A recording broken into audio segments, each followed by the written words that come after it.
Sayranta ang istorya sa sakripisyo ni ining lumat nga taga Karkar nga kadaghan ng nagpalansang sa dakong krus matag Semana Santa isip pagpakita niya sa iyang hugot nga debosyon ngadto kang Hesukristo. Busa karong buntaga atong hinabion si Mr. Gilbert Bargayo. Maayong buntag, Sir Gilbert. Kumusta, sir? Maayong buntag sa GMA, sa inyong tanang nga mamiminaw karon buntaga. Sir, malipayon kaayo ming sa imuhang paghangop sa amo ang imbitasyon karong buntaga. Una sa tanan, sir, kumusta ang iyong kabuntagon, sir? Kumusta ka? Maulagi hapon, nagpabiling kagwapo. Ay, komedyante man jud ni si Sir Gilbert oy, pero Sir Gilbert sa milabang mga katuigan dako jud kayo amo ang respeto diha kanimo kay matag tuig ka magpalansang sa dakong krus agi og panaad og pasalamat nimo kang Hesukristo matag semana. Sir, mamahimo ba nimo kaming suginlan kung kanus-ani nagsugot ang imuhang panaad? Kining ako panaad mga ining 30 years ni kunya tungod sa pandemic wa makompleto kay 2019 last na ako pagka 20 nag-pandemic na March. Tapos napakoy kulang 3 years aron makompleto na ako ang 30 years. Tungod tatong kang kuan para kan Jesus Christ siya nagpalansang siya og kuan ining ang iya edad 30. Ako kompleto pud na ako 30 years ang akong tumanon. Pero sir, kanus adjug ka naka-desider nga imuhan ning buhaton imuhang 30 ka tuig nga panaad sa pagpalansang?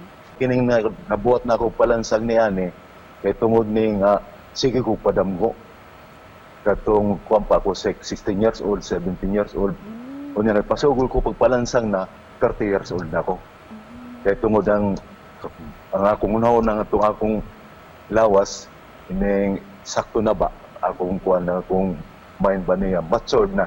O karon sir, we understand nga gusto jud nimo kumplituon ang imuhang ika-30 katuig nga pagpalansang. Pero sir, karon nga mitungtong na ka sa senior citizen nga edad ug ania pa ang pandemya, aduna ba'y pagduha-duha alang kanimo nga ipadayon pa kini? As of now, my age is already 61 years old. Pero kaya pa na ako. Bisan 61 na ako. Senior citizen naman po ko. Sir, saksi man jud mi sa imuhang makadaghang higayon nga nagpalansang ka sa krus. Ikapila to nimo katong sa tuburan, sir? Dito sa tuburan, mga nagsugod ko dito palansang 1913, tapos 1919. It is 7 years ko. Nagpalansang sa tuburan tungod kang Michael kuan ining Aljon Diamante tungod sa iya support nako. At least nga ang akong damgo natagaan kog chapel. Tungod niya siya nag-support na ako nga tukuran kog chapel. Mao to nga permi ko dito to ako nagsakripisyo during Lenten season.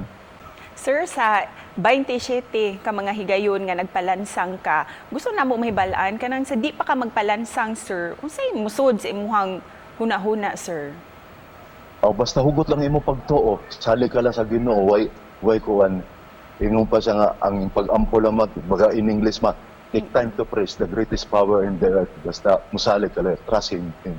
Sir Gilbert, tataw kayo ang kining kasakit nga mo ang mabahati, sir, no? Kung ikaw lansangon na, wala ba'y kahadlok, sir, nga bation nimo o kanang magduha-duha ka na pwede pa kang Wala matras? kay ang akong kinabuhi, devoted naman niya.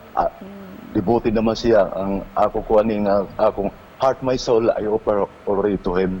Whatever happened to me. Sir, bisan pa man sa mga pagsuway karon ilabi na ning pandemya, no? Nagpabilin kang nagmadasigon sa kinabuhi. Sir Gilbert, unsay muhang mensahe para sa ato ang mga viewers ilabi na kadtong daw nuwagtangan na og paglaom? Kaya dagamang trial sa ako kinabuhi. Pero wa ko magpakuan sa mga trial sa ako kinabuhi. Dagang ako nasuwayan. Ang moingon mga taong nga naman si Gilbert Bargayo nabuang na tingali dahil usay ng kwarta kuno tungod sa ako pagpalansang. At least nga ni kung baga sultiyon sa tinuod ko. Bisan nga ako balay maong forma. Bibitagaan ko para budget para sa akong kapilya, giuna ko kung akong kapilya. Daghan kaayong salamat sa imuhang oras og nanginaot kami nga makumpleto nimo ang imuang panaad, Sir Gilbert. Mm. First of all, I will pray for all of you, especially GMA, especially to you for my and God bless to all of you. Daghang salamat.